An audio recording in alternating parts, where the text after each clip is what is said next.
Welcome back to Corey's Corner. I'm Corey. This is my corner, and today we're going back to basketball. We have had a few women's basketball players on, but today we have Zach Jennings. He's a men's basketball player. He's in his senior year, but you have 2 more years of redshirt. So, or I guess one redshirt year. One and then redshirt, one COVID year. Yeah. So you just got done with practice. How was that? It was good. It was a short day. We play tomorrow. So it's usually like an hour and a half of just going over the other team stuff, going over what we're going to run to start the game. And then we'll watch film afterwards over just like past games of us and Stetson until we play tomorrow. So we'll watch Stetson play other teams. We'll watch us play Stetson in past years and just kind of get a little refresher over what they do. 'Cause we haven't played them in a year, so you kind of lose focus on what they do compared to what other teams do. So you kind of just readjust to their game and then be ready to play tomorrow. I mean, this is a big game for y'all. This is you got a rough start in the conference play, so you're all trying to turn it around. So no, absolutely a big game. They're third. I want to say they're third in the conference right now.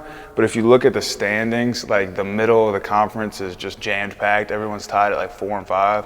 So technically, we're like at the bottom of the conference. But if we win Wednesday, win Saturday, we're right back in the mix. You're right back in. So it is a big game. Playing at home too, you got to win home games. Yeah. Especially in conference play. So. But you have this one that against Stetson. That's a home game, and then Saturday we go to Florida Gulf Coast, which is a little different. Usually you play 2 home and 2 away. Yeah, so I don't know why that's something new this year. So we'll fly Friday to Florida Gulf Coast. Was that a COVID thing? That's why they would keep. I think so. And it's just easier for travel, especially at our level. It's probably cheaper. Yeah. It is 100%. So teams will come play us on like Wednesday, and then they'll just drive to EKU and play on Saturday. So the conference tries to make it a little easier, but we're flying to Florida on Friday. Dang. So that's another big game. We need to win that one. Are those trips fun? They're fun. Florida Gulf Coast is a crazy environment. You got a ton of people retiring down there, and they got nothing else to do other than go watch basketball, and they love it. That's a great place to play. Stetson too. Like when you go to Stetson, like great environment, cool gym. So it's always fun to travel on the road too. So. Speaking of environments, what's it been like playing in Freedom Hall? Oh, it's been cool. There's definitely ups and downs. Like I think I've never got to experience Knights Hall because my freshman year was COVID year, so it was the first year we played at Freedom Hall. So I can't really sit and tell you like, oh, Knights Hall is better than Freedom Hall. Yeah. I enjoy Freedom Hall. It's a huge arena. Like, it is massive. And when we get people out there and we like fill it up, like it gets loud in there. I mean, for our conference championship against Jacksonville 2 years ago, there was 7,000, 8,000 people in there. Yeah, I was there. It was pretty good. It was jumping. It was fun. No, it's a cool place. It's like our coach says, Coach D says it all the time, it's an historic arena. Like great people have been in there performing, playing. So it is cool. It's something different. Well, you all have a game coming up in Knights Hall against EKU. Yes, that'll be next Saturday. I'm excited for that. That'll be cool. That'll be really fun. It should be packed in there. I mean, we played Transy at the beginning of the year, and that place was packed. Yeah. And that was just like our opening scrimmage. I think it's going to be a huge game too. It's going to come down. EKU's #1 in the conference right now. So we're not looking forward to it. We got games this week, but next week will be fun. How do you all like preparing ahead? Basketball's so much different with football. You have the whole week to prepare for one opponent.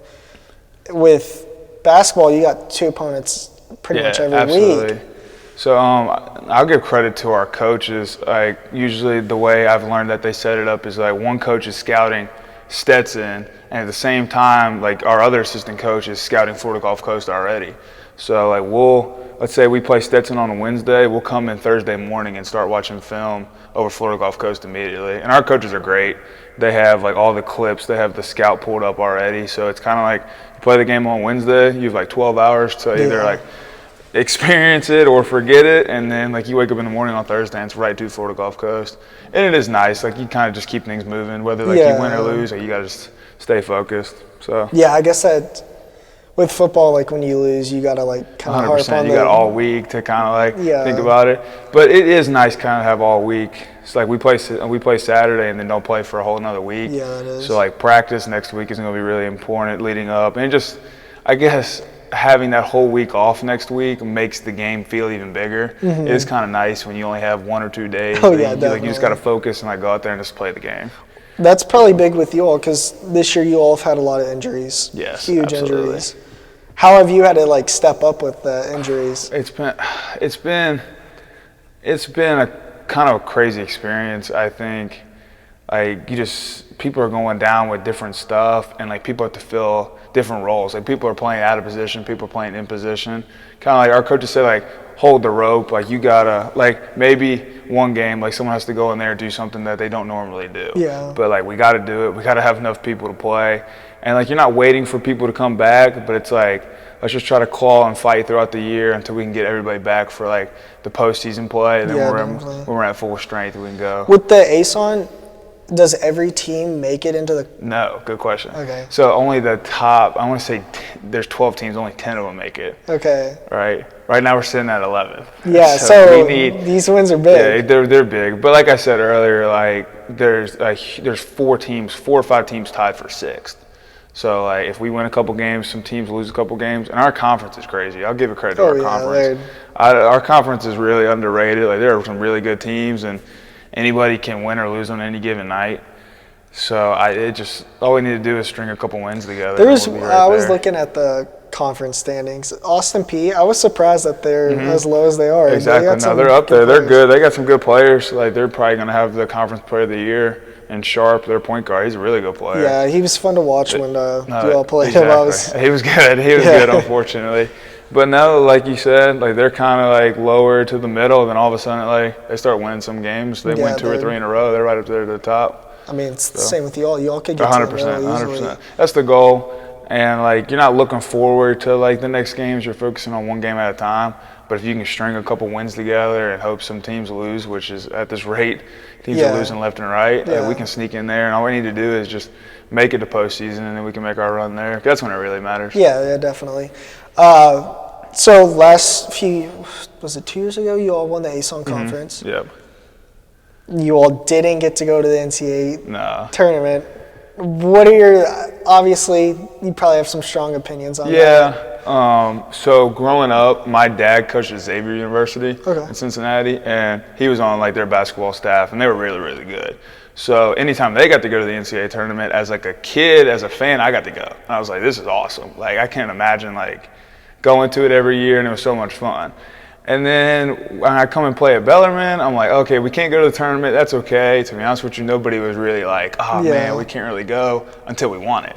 And then people were like, oh, man, we can't go. Yeah. And then it didn't hit me till afterwards that I was like, man, like growing up, I was watching people play in the NCAA tournament, and it was so much fun. I couldn't imagine being able to go and play on an actual like tournament floor. And that's when I was like, oh, it sucks that we can't go. I was like, so, I don't know. Honestly, in my opinion, like, the rule's the rule. Is it the right rule? No. Yeah. Has it been around for a while? Yes. Is it silly? Yes. But, like, it's just unfortunate. I mean, there's it happened again this year with the bowl games. Exactly. So, like, I think eventually they will change it. 100%. Especially with the transfer portal, how crazy teams can be insane. 100%. Transferring just because they get transfers. So no, it sucked. It could change. It definitely was unfortunate.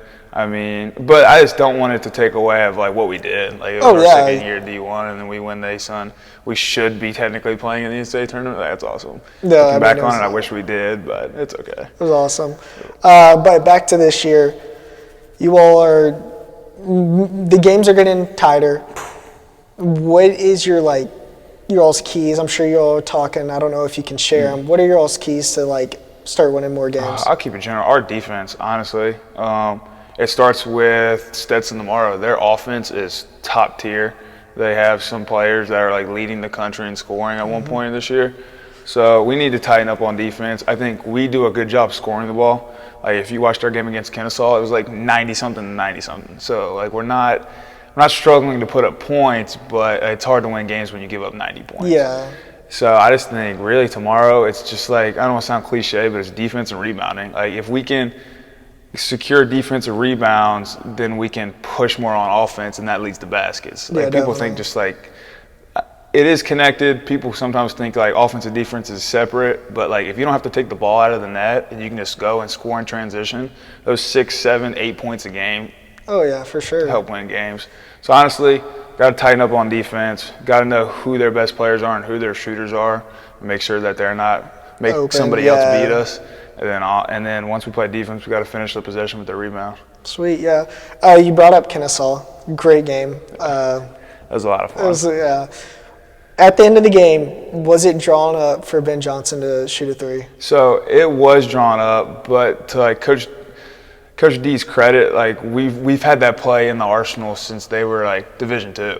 Okay. We run it almost every day at practice. Yeah. So they did draw it up just to like remind everybody, but we run it all the time in practice, and like it was kind of just. So you all were going for the win. You all weren't just going because you could have tied it. No. So I think we were going for the win. In practice, the play is for like the catch, the throw to Ben for the three. Granted, Ben usually in practice doesn't have to dribble to the corner, shoot a fadeaway. But no. But kind of in the huddle, like I'll give you a little insight. Like we were drawing it up, and me and LT, our big guy, kind of looked at each other and we're like, let's just go for the win. Yeah. And then I think everyone kind of had the same idea that we were going to try to win it. Yeah. And Ben stepped up and hit it. It was so much fun. It was awesome. It's just also like another big game. Like we needed that. Oh, yeah. That I mean, it was huge. So it was a big shot out of Ben. Yeah. You talked about LT. Who are some of the players on your team that you're like the closest to? Closest? I don't know. It's kind of hard. Like we are such a tight-knit group. I say the one I'm closest with is my roommate, Eli Roberts. Okay. He's the same age as me. He's a Louisville native. We've been roommates since freshman year. So like awesome. Anytime he got COVID, I had COVID, we were quarantined together. So we were hanging out. But honestly, like our whole team is really tight-knit. Last year we had 8 dudes in one Petrick suite. So it was filled with people. Man, and we'd hang out every day and we'd talk. So like that's definitely one of like our key components is how tight with everybody. I'd say I'm really good friends with everybody on the team. Most teams probably don't have as 100%, close of a relationship as you all. I know Bellarmine, I'm sure the coaching staff, like they're constantly trying to get you all to do stuff, whether it's in film, watching film together, or if it's doing like activities. Like, what are some of the things they do? No, we'll go out and we'll do like team activities. The other day, like someone hit a half-court shot. We bet Coach D if someone made a half-court shot, like we could go to Graders, and somebody made it, so we all went to Graders. Coach D took us to like a virtual reality place, and like the whole team split off into groups, and we were doing like the VR stuff. So I mean, like we'll do like team bonding stuff. Over the summer, we went to Fort Knox for like a huge team bonding day. We were like rappelling down like 60-foot tower. Cool. It was terrifying. But no, like they really do a good job of like making everybody together. And then like it shows on the court. Like nobody has problems with anybody. Everybody wants to like hold each other accountable, but also like be there for everybody and support each other. So I mean, it's a fun environment to play in. I couldn't imagine going somewhere else and like struggling with the teammate. Definitely. What is the managers pretty close in that relationship? Oh, they're great. They're awesome. Our managers actually live with some of the freshmen in Petrick, so they're around all the time too. Our graduate assistant, Sheldon Christmas, he was a manager, and he's one of my best friends. We used to hang out. We still hang out all the time. If anybody, like if we go out to eat, like everyone's there. On the road, everyone's hanging out. Like no, it's a whole. I would say, other than the coaching staff because they're adults. Yeah. But if you tie in like players, managers, everybody, like we're just a big group, big family. Yeah, that's awesome. I actually did a story on the managers last year. I don't know how they're doing this year with the basketball league. Well, the problem is we have so many injuries. That's like coaches and managers included. So they're not even like playing in that many games because like one of our assistant coaches, Al Davis, was like messing around and he injured himself, so he couldn't. So like he can't play in the manager game, so they're kind of down some numbers, so they haven't been playing much. But last year they were cruising. Oh yeah, it was fun to watch. Last year. The story was great. It was Gary Fogel actually was like, "Hey, you should do a story on this," and ended up working out. It was pretty cool. Yeah, that's pretty much all I got for you. Thank you for coming on. I appreciate it. If you all want to go watch them play, you all should go watch them play. I know the team would love it. Scotty Davenport would love it. He might even get on the mic again. He does that. Oh, my goodness. I forgot about that.